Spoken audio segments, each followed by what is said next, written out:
Bang Ubaid tadi menyampaikan KPK bergerak lambat misalnya, ya kan? Ya memang lambat. Kalau misalnya lambat, kan ada proses yang lain yang bisa kita lakukan juga. Di samping Abang, ini juga lembaga, ya kan? Mereka juga berwenang, ya kan, untuk misalnya memeriksa. Diserahkan aja. Ada lembaga yang lain kan? Buktinya dari Abang. Ke siapa? Ke ICW. Indonesia Corruption Watch itu, Mas, itu lembaga swadaya ini kan masyarakat, kita mau bukan mendorong, penegak hukum. kita kan mau mendorong agar proses hukum ini lebih cepat. Ya kan? Ada lembaga lain yang bisa membantu. Udah pas ini tapi salah. Kalau saya akan data ke ICW salah besar. Jangan-jangan buktinya Abang masih jauh, sumir. Tadi Anda minta bukti saya diserahkan ke ICW, itu logika yang keliru. ICW bukan lembaga negara. ICW adalah NGO.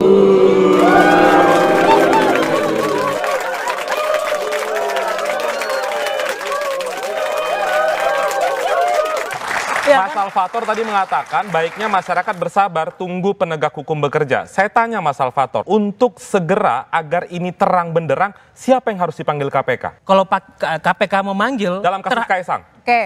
KPK memanggil pelapor dulu. Mas Alfator nggak bisa jawab. Yang harus Pelapor dipanggil dulu, Kaisang disertai membawa supaya terang bukti-buktinya ya. prosesnya.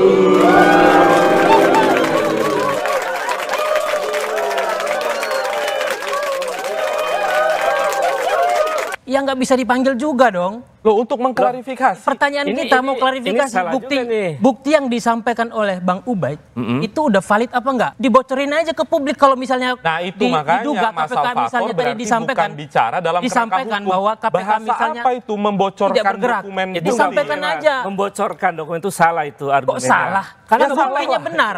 Itu nggak atau boleh. perlu kita duga di sini. Perlu kita duga. Karena itu waktunya. Perlu kita duga. Jangan-jangan buktinya itu sesat juga. Mengapa saya lapor ke KPK itu dengan diksi dugaan? Dugaan itu bahasa hukum ya, bukan menduga-duga. Ya, kita tahu bersama itu. Sama dengan dalam proses saintifik itu disebut sebagai hipotesa. Untuk membuktikan itu proses hukumnya di KPK. Nah kalau kemudian saya di luar mengumbar-ngumbar seluruh data yang saya berikan, itu namanya bukan due process of law, tetapi saya membuka aib orang. Apakah ini dibayar Kaisang atau dibayarin? Dua itu aja permasalahannya. Yang bisa menjelaskan bukan dia, yang bisa menjelaskan Kaisang. Nah temannya itu harus dilihat relasinya. Apakah kalau Kaisang tidak anak Jokowi, Kaisang bukan adik Gibran, bukan adik ipar Bobi Nasution, dikasih nggak saya wajib pribadi itu? Kalau karena faktor itu ada potensi konflik kepentingan. Itu yang sebenarnya didiskusikan oleh ratusan ribu netizen di media sosial, Mbak Audrey.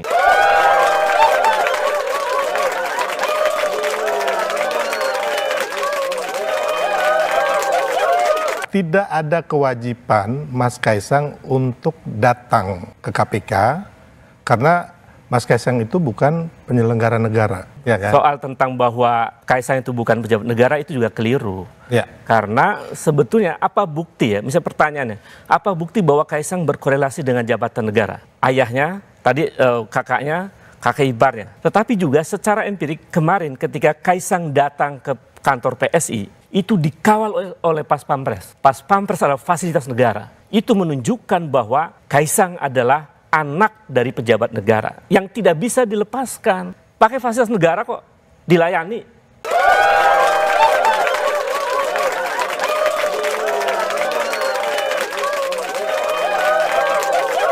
Semua orang kan pada prinsipnya ada asas hukum, ya kan, equality before the law, persamaan di mata hukum, ya kan. Tadi disampaikan juga asas praduga tak bersalah. Kalau menggunakan asas equality before the law, itu kan berlaku untuk semua warga negara, termasuk putra presiden. Benar. Kasus flexing anak seorang kepala bea cukai di Makassar itu ditelusuri sampai kemudian ketemu bahwa ternyata ada gratifikasi dari kekayaan sekarang seorang kepala bea cukai Makassar itu. Kasus Kaisang itu juga mirip, ada flexing di situ dengan fasilitas terkait meskipun yang flexingnya adalah istri. Meskipun istri yang kemudian flexing kan. Jadi itu sebetulnya sama tuh posisi flexingnya antara anak kepala bea cukai Makassar dengan anak atau menantu presiden. Mestinya KPK juga sama dong, serius untuk sama-sama menelusuri itu.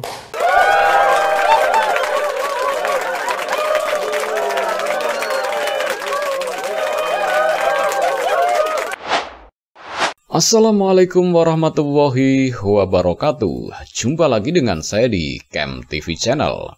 Barusan kita saksikan ya perdebatan yang sangat tidak berimbang sekali. Pasalnya di sini ya, jubirnya Kaisang yaitu Sylvester Matutina dan wakil ketua Joman katanya sih yang namanya San Salvador. Ini namanya aja terlihat ya lucu ya. Apalagi kalau lihat tampang orangnya sih kayaknya sangat bergaya akademis lah gayanya ya. Tetapi ternyata ya dalam tanda petik dalam debat kali ini wah sungguh sangat memalukan sekali. Pasalnya dua jubir Kaisang ini dipermalukan oleh Ubaidillah Badrun dan Bang Kurnia ya dari ICW.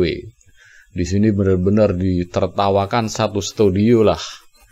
Dan ya buat Mas Kaisang tolong dong lah. Kalau mau debat ya ajuin jubir-jubir yang berkompeten lah. Lah ini jubir apa? Kayaknya diajak bicara masalah hukum, jawabnya ngawur. Jadi terlihat lucu sekali dan nggak berimbang sekali debatnya sini. Dan ditonton juga ya buat ketawa lah, kayak lucu-lucuan aja. Ini bukan debat ini mah, kayak dagelan.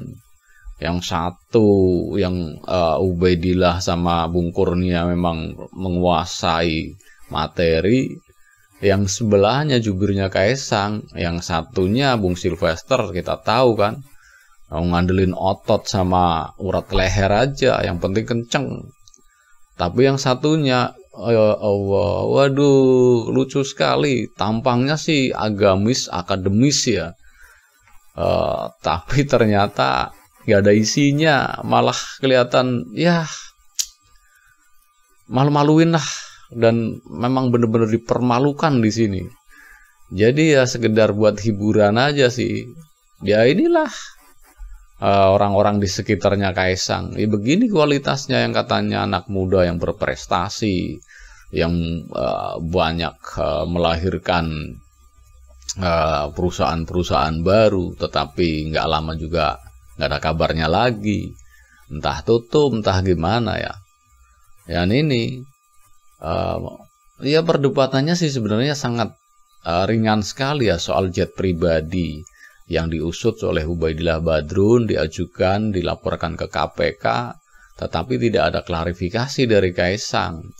Apa tidak ada etikat baik lah untuk mengklarifikasi, walaupun mungkin surat panggilan dari KPK belum datang ke Kaisang ya, atau memang KPK-nya tidak berani, kita juga tidak tahu. Tetapi nggak ada etikat baiklah dari Kaisang untuk mengklarifikasinya.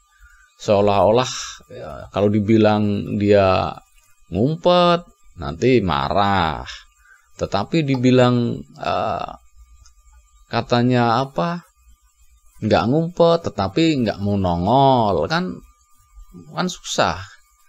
Jadi ya akhirnya dikeluarinya jubir-jubir yang nggak ada kualitasnya, yang mohon maaf ya, sekali lagi mohon maaf ya, terlihat kelihatan blow on lah. Jadi bagaimana lagi, memang gak ada isinya. Jadi perdebatannya ya kelihatan lucu aja, kayak dagelan.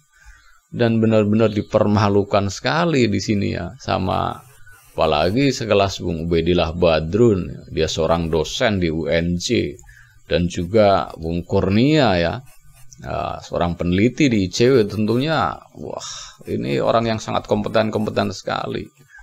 Disodorkan lawan yang nggak sepadan sama sekali lah jubir dari Kaisang ini. Tampangnya sih kayaknya bakal seru nih debatnya, tetapi waduh diputer-puter mumet akhirnya.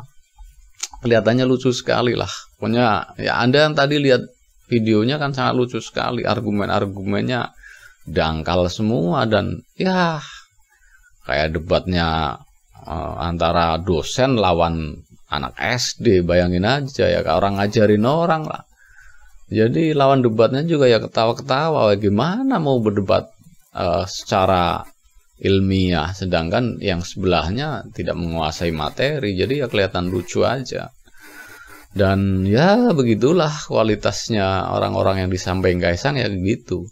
Kalau kalah debat ngotot, kalau nggak ngotot, kalau dipermalukan keluar ini emosinya, keluar uratnya. Salah urat main aparat, ya itu melapor, nanti katanya pencemaran nama baik segala macam. Dan itulah orang-orang di sekelilingnya Kaisang dan dinastinya Mulyono ya begitu. Nah ini kualitas sebenarnya kelihatan kan, di acara TV aja diketawain seisi studio, bayangin aja. Dan ya niatnya Bung Sylvester ya mungkin biar ada bantuan nih, bawa teman 2 lawan 2, tetapi malah bikin malu seisi studio. Nah, diketawain terus bagaimana? Nggak nyambung, selalu kalah debat. Ya memang benar-benar dipermalukan. Jadi ya itulah kualitasnya orang-orang yang di sekeliling dinasti Sang Raja Mulyono, oke? Nah, mungkin cukup sekian dulu lah reaction video lucu dari saya ini. Jangan lupa yang belum subscribe, silahkan subscribe ya. Dan Anda yang ingin berkomentar ya silahkan tulis komentar Anda di kolom komentar ya. Oke, mungkin cukup sekian dulu. Bagi yang belum subscribe, sekali lagi tolong subscribe ya supaya dapat bonus tontonan video terbaru dari KM TV Channel. Salam waras.